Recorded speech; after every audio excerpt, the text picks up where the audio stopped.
And you'll see here on News Desk on Joy News on Multi TV. Our first story, legal practitioner lawyer Akoto Ampao has dissuaded the Electoral Commission against the tendency of proceeding to look out for further errors and reasons to disqualify the presidential hopefuls again after the Supreme Court has cleared them to make the necessary corrections on their nomination forms for resubmission. Lauding the outcome of the Supreme Court ruling yesterday, lawyer Akoto Ampao warned a continuation of the legal tussle between the Commission and its contenders could be a recipe for disaster if the former fails to adhere to the Supreme Court ruling by allowing the candidates to continue with their bidding. Lawyer Akoto Ampao last week issued a 9-point statement demanding answers to essential questions relating to the conduct of the December polls. According to him, the Supreme Court ruling answers most of the issues he raised. He spoke to Joy News' Ernest Kojomeno in an interview. Does this settle the issue for you? Well, I think that the decision of the Supreme Court has been a most welcome one.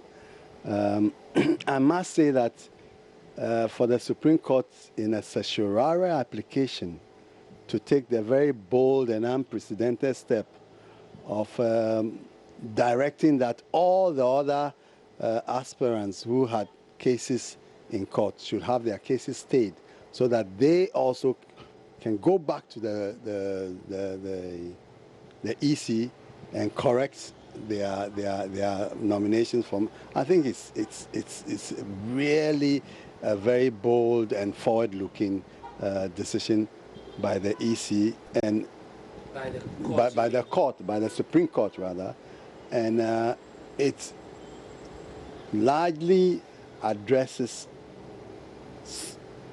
the concerns I expressed, although not all of the concerns have been expressed, have been addressed.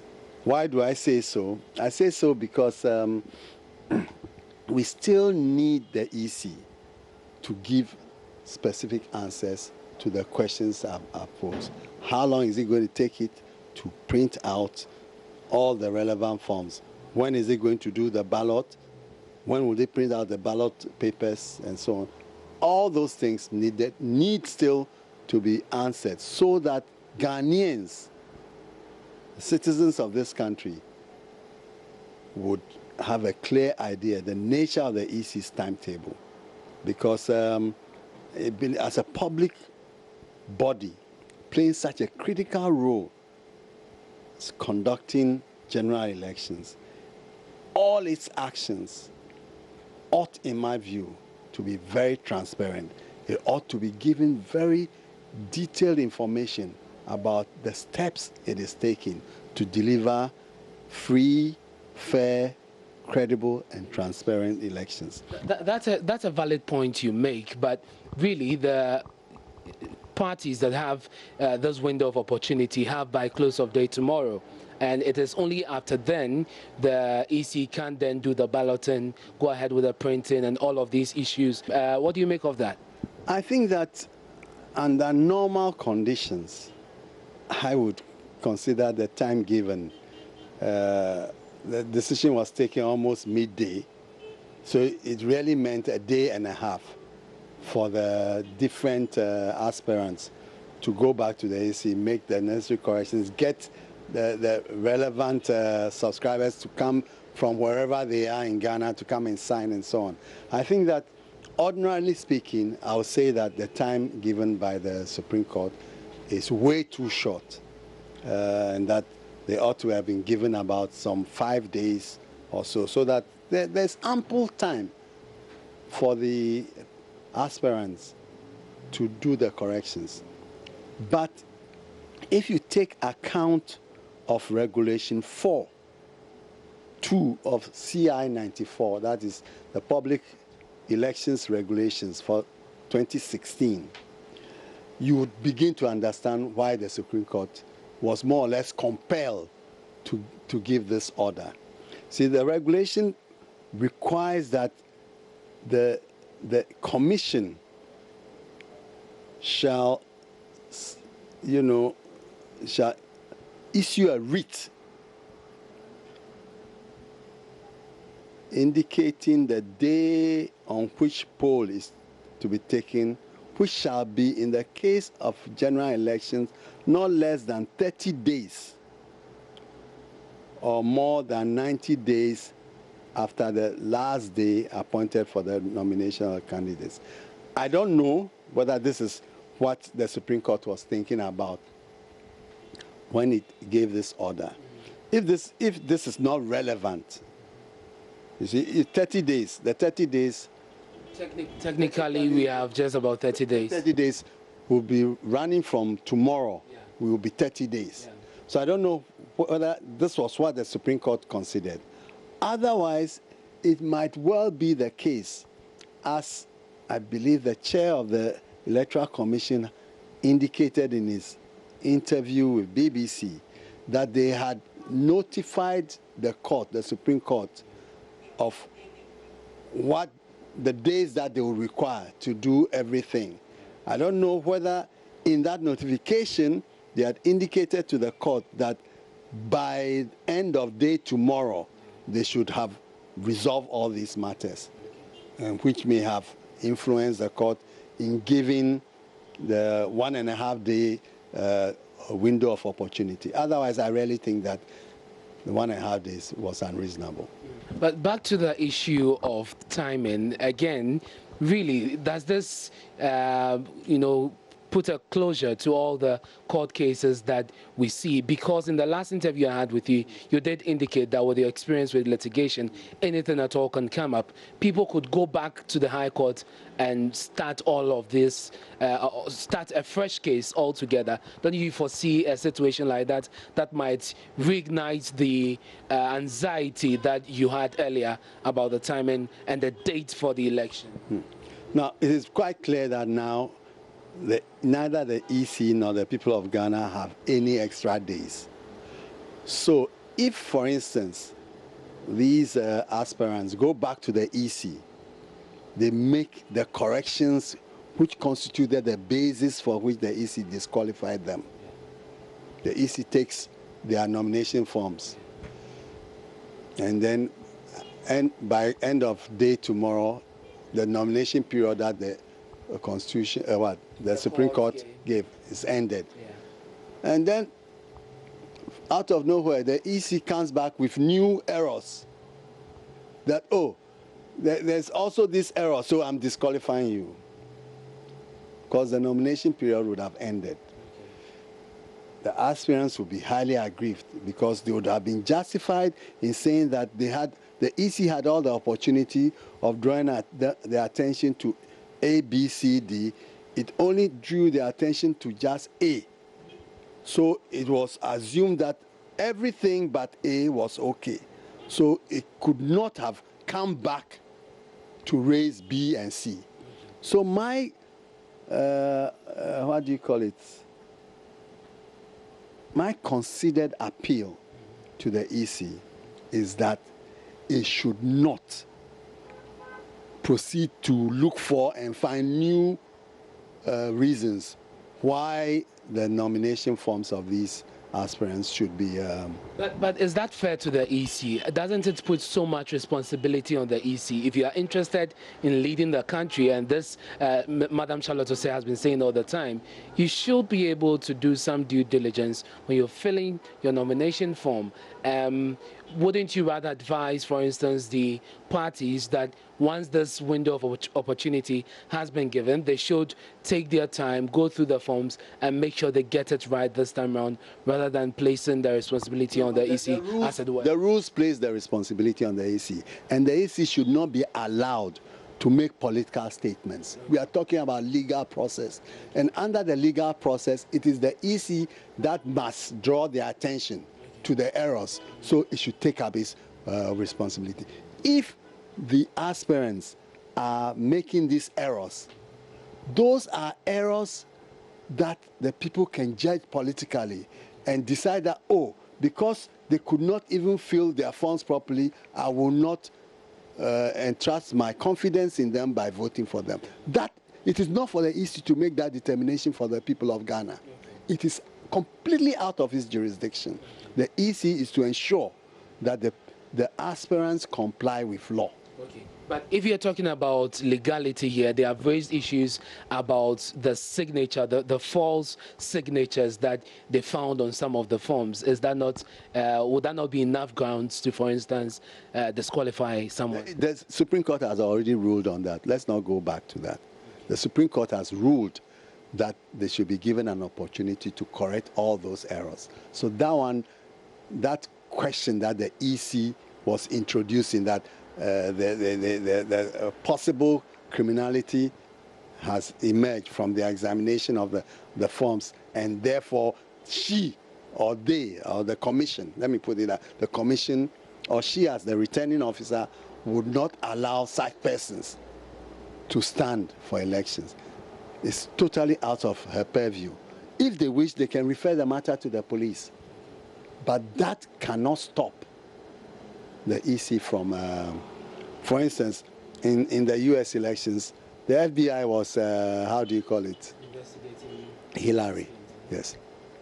And even Trump, he has all manner of cases against him, including allegations of fraud by students of Trump University.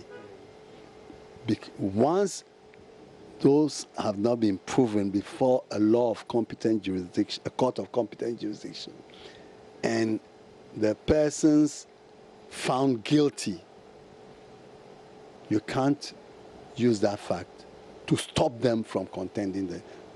That may be a factor that those who want to vote may take into account, but it is not for the EC or its chairperson to make that determination for the people of Ghana. Let's talk about the other cases in the High Court. The Supreme Court says those cases have been stayed. What exactly does it mean? That they cannot even proceed at all with some of the cases because some are due to be heard tomorrow. And so what happens to those cases? It seems to me that it's quite clear that what the court meant was that those cases, the courts should not continue to hear those cases. Give the people an opportunity to go and rectify the so-called errors. If they succeed and the EC accepts the nomination, those cases will become what we say in legal language, moot cases.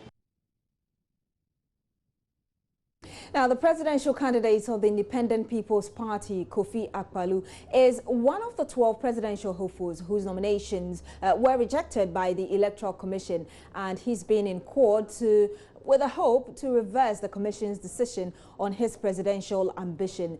And he is relieving us it may sound following yesterday's Supreme Court ruling. Information available to Joy News is that the Commission has started identifying new errors on the resubmitted nomination forms. How true are these new reports, and will they be going back to the court? Well, with me on the phone line now is Kofi Akpaloo, the presidential candidate of IPP. Hello, good morning to you, sir. Thank you for joining us. Yeah, good afternoon. Oh, good morning, sorry. Great. So I'm sure you were excited when the Supreme Court yesterday finally said that the Electoral Commission must allow you to make corrections on your nomination form. However, shortly after, we're learning that there have been some new errors identified on your form. How true are these reports? Oh, yeah, actually, okay, good morning to your listeners. But, my dear, I don't call them errors. This is what we call manufactured errors. It's calculated error. I don't know what adjective that I should use, but these errors are not errors that I will accept as errors, because now the EC, according to EC, they are saying that 12 new people who signed my form, now they've taken their time to study their signatures, and they can see some differences in those signatures. And I don't think in this world anybody has ever signed signature, and when he signed it the second time, he got exact without any deviation or whatsoever. Because the EC has signed 3 stuff. The EC chairperson, Charlotte Osei, has signed 3 lists for me, 3 items for me. She signed one on the 7th of November, that was yesterday. She signed another thing for me on the 10th of October, and then another one on the 29th of September. Now, if I send those three signatures to you, coming from the same person, you might see some small differences in those signatures. I've accepted them because I know it's coming from her. So I don't see why she is finding it difficult to accept this somebody signing signatures and having slight differences. I don't get it. I don't think even banks will call that error. I don't think even banks will call those things error. And I don't think any law court will call that an error. Person has signed and signed all right. I don't know why the EC is taking us to. Mr. Akpalu, so you're saying that the Electoral Commission now has identified that 12 of your subscribers gave different signatures and they are not similar to what they gave throughout. But you have up to 5 p.m. today to make the corrections on your nomination form and resubmit. Are you doing that? Oh, actually, I'm not going to change anything.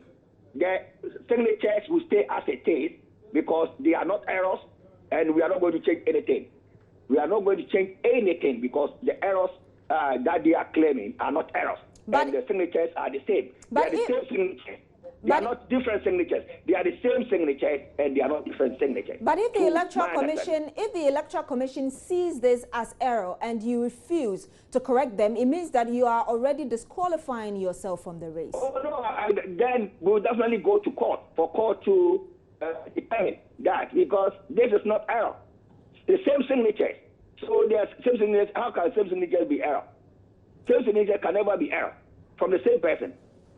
So are you saying that you're going to challenge the Electoral Commission on the new errors that have been identified by? Oh yes, because these new errors that they are trying to create for myself, PPP, NDP, and the rest are manufactured errors. They have decided, concocted them, and they decided to put them on us. We are not going to accept them. Me, I will not accept them because her own Charlotte's own signature. You can see some differences, but they are same signatures. So, why is he refusing to accept somebody's signature? Mr. Akpalu, you would admit that time is not on anybody's side. You're currently at the court. Have you started the proceedings already? Oh, yeah, but she is doing this deliberately, knowing very well because, yesterday when the court gave the directive, it was 11 o'clock.